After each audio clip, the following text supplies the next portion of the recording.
नमस्कार. संध्याच रेसिपीजमध्ये आपले खूप खूप मनापासून स्वागत आहे. फ्रेंड्स, आजची आपली रेसिपी आहे गणपती बाप्पांच्या नैवेद्यासाठी स्पेशल 10 दिवस टिकणारे तळणीचे खुसखुशीत असे मोदक. चला तर मग फ्रेंड्स, रेसिपीला सुरुवात करूयात. सर्वात प्रथम तळणीचे खुसखुशीत असे मोदक बनवण्यासाठी इथे मी घेतला आहे 1 वाटी मैदा. हा मैदा मी चाळून घेतलेला आहे. याचे वजनी प्रमाण म्हणाल तर 300 ग्राम मैदा इथे मी घेतला आहे.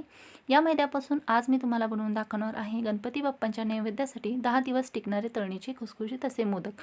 आता यामध्ये बाकीचे साहित्य ॲड करून घेऊयात. सर्वात प्रथम चवीनुसार मीठ. इथे मी माझ्या चवीनुसार मीठ ॲड केले आहे. तुम्ही तुमच्या चवीनुसार मीठ ॲड करू शकता. तसेच 1 चमचा baking powder. Baking powder add केल्यामुळे मोदक मस्त असे खुसखुशीत तयार होतात. चमच्याने बेकिंग पावडर व मीठ या मैद्यामध्ये व्यवस्थित असे मिक्स करून घेतले आहे. त्यानंतर यामध्ये ॲड करत आहे 2 टेबलस्पून तेल. इथे मी कडकडीत असे गरम करून घेतले आहे. कडकडीत गरम केलेले तेल यामध्ये चमच्याने व्यवस्थित असे मिक्स करून घेत आहे. चमच्याने तेल व्यवस्थित असे मिक्स करून घेतल्यानंतर हे तेल पूर्णपणे या मैद्याला व्यवस्थित असे चोळून घेत आहे. पूर्ण तेल चोळून घेतल्यानंतर याची अशा प्रकारे इथे मूठ तयार होते. तेल ॲड केल्यामुळे आपले जे मोदक आहेत ते मस्त असे खुसखुशीत होतात. आता या मैद्यामध्ये थोडे पाणी ॲड करून इथे मी मोदकांसाठीचे पीठ जे आहे ते मळून घेत आहे. तर इथे मी अर्धा ग्लास पाणी सुरुवातीला ॲड केले आहे. जास्त प्रमाणात पाणी ॲड करायचे नाही, ते हे पीठ पातळ असे होते. तर आता इथे तुम्ही पाहू शकता मोदकांसाठीचे जे पीठ आहे ते मी पूर्णपणे मळून घेतले आहे. हे पीठ मळण्यासाठी मला अर्धा ग्लास पाणी लागलेले आहे. पीठ असे मध्यम घट्ट असे मळून घेतले आहे. जास्त पातळसर असे हे मळायचे नाही. आता हे पीठ मी 1 तासांसाठी मुरत ठेवणार आहे, म्हणजेच भिजवत ठेवणार आहे, जेणेकरून आपले मोदक मस्त असे तयार होतील.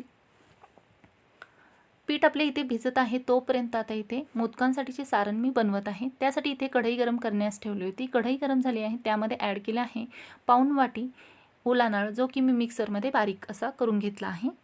आता हा नारळ मी गॅसच्या मीडियम फ्लेमवरती 5 मिनिटे छान खरपूस असा भाजून घेतला आहे. अशा प्रकारे नारळ खरपूस भाजून घेतल्यामुळे आपल्याला खोकल्याचा त्रास होत नाही व हा नारळ जो आहे तो खाताना मस्त असा स्वादिष्ट लागतो. नारळ इथे छान असा भाजला गेला आहे. त्यामध्ये ॲड केले आहे पाऊण वाटी गूळ. गूळ व्यवस्थित असा या नारळामध्ये वितळून घ्यायचा आहे. तर इथे तुम्ही पाहू शकता गूळ वितळल्यानंतर हे मिश्रण जे आहे ते पातळसर असे झाले आहे. तर हे मिश्रण घट्ट होण्यासाठी आता इथे मी गॅसची फ्लेम जी आहे ती फुल केली आहे. फुल गॅसच्या फ्लेमवरती हे मिश्रण आता इथे मी परतवून घेत आहे. त्यापूर्वी यामध्ये ॲड केले आहे 1 चमचा खसखस, तसेच 1 चमचा विलायची पूड.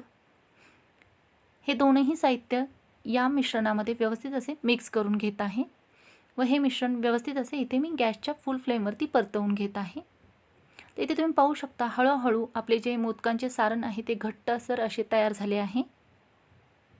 तर मोदकांचे सारण जे आहे ते आपले इथे तयार झाले आहे. गॅसची फ्लेम इथे मी बंद करून घेतली आहे. तर हे मोदकांचे सारण जे आहे ते अधेमध्ये असेच ढवळत राहायचे गॅसची फ्लेम बंद केल्यानंतर, जेणेकरून आपले मोदकांचे सारण जे आहे ते चिकट तयार होत नाही, रवाळ असे तयार होते. मोदकांचे सारण जे आहे ते इथे आता तयार आहे. तुम्ही पाहू शकता थंड झाल्यानंतर हे मस्त असे रवाळ तयार झाले आहे.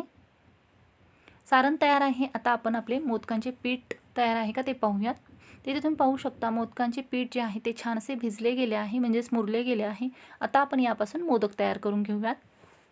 मोदक तयार करण्यासाठी तयार केलेल्या पिठामधील एक छोटासा गोळा घेऊन त्याची इथं पोळपटावरती मी छान अशी पोळी लाटून घेतली आहे. या पोळीची जाडी तुम्ही इथे पाहू शकता. या मोठ्या पोळीपासून आता मी मोदकांसाठी लागणाऱ्या ज्या लाट्या आहेत छोट्या छोट्या त्या तयार करून घेणार आहे. त्यासाठी इथे मी एक ग्लास घेतला आहे व त्या ग्लासच्या साहाय्याने अशा छोट्या छोट्या लाट्या कट करून घेत आहे. असे केल्यामुळे आपला वेळही वाचला जातो. एक एक लाटी आपल्याला सेपरेट लाटावी लागत नाही. तयार केलेल्या सर्व लाट्या ज्या आहेत त्या आता एका प्लेटमध्ये मी ठेवून देत आहे. तर इथे आपल्या लाट्या ज्या आहेत त्या लाटून तयार आहेत. आता आपण याचे मोदक बनवणार आहोत. तयार केलेली जी एक लाटी आहे त्यातील एक लाटी घेतली आहे. त्यावरती थोडेसे आपण तयार केलेले मोदकांचे सारण ॲड केले आहे. सारण ॲड केल्यानंतर आता या मोदकाला मी कळ्या पाडून घेत आहे. तर इथे मी आज तुम्हाला 2 पद्धती दाखवणार आहे कळ्या पाडण्याची. सुरुवातीची पद्धत तुम्ही इथे पाहू शकता. आपण ज्याप्रमाणे उकडीचे मोदक तयार करतो व त्याला कळ्या पाडतो त्याच प्रकारे इथे मी अशा कळ्या पाडून घेत आहे. 2 बोटाच्या चिमटीने अशा प्रकारे या कळ्या पाडून घेत आहे मोदकाला. खूप साधी व सोपी पद्धत आहे. यामध्ये जास्त असे अवघड काही नाही. अशा प्रकारे कळ्या पाडून घेतल्यानंतर मोदकाला या मोदकाची जी वरची बाजू आहे त्याने हा मोदक असा बंद करायचा आहे. याच्या कळ्या ज्या पाडलेल्या आहेत त्या अजिबात दाबायच्या नाहीत. इथे पाहू शकता मोदक बंद केल्यानंतर याचा आकार कशा प्रकारे दिसत आहे। तिथे आपला छान असा मोदक बनवून तयार आहे। बनवलेला मोदक जो आहे तो मी एका प्लेटमध्ये ठेवून दिला आहे। तर आता इथे तुम्ही पाहू शकता दुसरी पद्धत मी तुम्हाला दाखवत आहे। सेम त्याच पद्धतीने मोदकाचे सारण लाटीवरती ॲड करून घेतले आहे। सारण ॲड केल्यानंतर या लाटीच्या अशा घड्या पाडून घ्यायच्या आहेत। घडी पाडल्यानंतर एकावरती एक अशा ह्या घड्या पाडत जायच्या आहेत।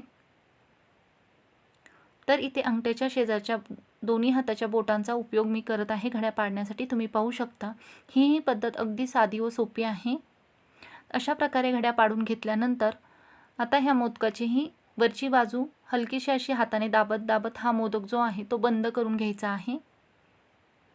मोदकाचे सारण जर तुम्हाला असे वाटत आहे वरती येत आहे तर ते बोटाने आतमध्ये सारत अशा प्रकारे या कळ्या ज्या आहेत मोदकाला पाडलेल्या त्या हलक्याशा अशा दाबून याचे टोक वरती काढून घ्यायचे आहे। तर तुम्ही पाहू शकता अशा प्रकारे एक एक करून मी सर्व मोदक जे आहेत ते आपले इथे बनवून घेतले आहेत। आता हे बनवलेले मोदक जे आहेत ते मी तळून घेणार आहे। त्यासाठी इथे मी तेल गरम करण्यास ठेवले होते। तेल गरम झाले आहे त्यामध्ये आता एक एक करून मोदक तळण्यासाठी ॲड करत आहे। गॅसची फ्लेम जी आहे ती इथे आता मीडियम ठेवली आहे।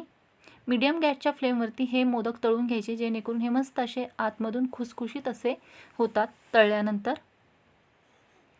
तेल इथे मी कडकडीत असे गरम करून घेतल्यामुळे तेलामध्ये मोदक सोडल्यानंतर लगेचच हे तुम्ही पाहू शकता छान असे याचा कलर बदलला गेला आहे। तिथे पाहू शकता 3 ते 4 मिनिटांनंतर मस्त असे हे मोदक तळले गेले आहेत। त्याचा कलर पाहू शकता किती छान असा दिसत आहे। तसेच याचे टेक्स्चरही पाहू शकता। बेकिंग पावडर वापरल्यामुळे याला मस्त असे टेक्स्चर आले आहे खुसखुशीत असे। तर इथे मोदक पूर्णपणे तळले गेले आहेत। आता हे मोदक तेलामधून मी बाजूला काढून घेत आहे। मोदक गॅसच्या मीडियम फ्लेमवरती 3 ते 4 मिनिटं छान असे तळून घेतले आहेत। तर इथे तुम्ही पाहू शकता अशा प्रकारे आपले सर्व पूर्णपणे मोदक जे आहेत ते खाण्यासाठी तयार आहेत। याचे टेक्स्चर पाहू शकता, कलर पाहू शकता। गॅसच्या मीडियम फ्लेमवरती हे मोदक तळायचे जेणेकरून हे मस्त असे खुसखुशीत होतात तळल्यानंतर। फुल गॅसवरती जर हे मोदक तळले तर ते तसेच आतमधून कच्चे राहतात। इथे पाहू शकता किती छान असे खुसखुशीत झाले आहेत। तर फ्रेंड्स अशाच पद्धतीने तुम्ही गणपती बाप्पांसाठी अशा प्रकारचे मोदक घरी नक्की ट्राय करा व मला कशा प्रकारे झाले होते हे कमेंट करून जरूर कळवा। या रेसिपीसाठी लागणाऱ्या सर्व साहित्यांची यादी डिस्क्रिप्शन बॉक्समध्ये दिली आहे, तिथे जाऊन तुम्ही चेक करू शकता जेणेकरून ही रेसिपी बनवताना नक्कीच याचा तुम्हाला उपयोग होईल। तर मस्त असे हे मोदक 10 दिवस टिकतात।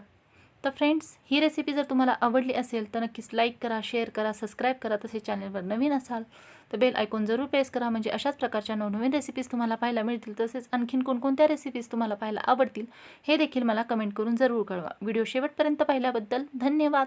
परत भेटूयात अशाच एका नवीन रेसिपीमध्ये।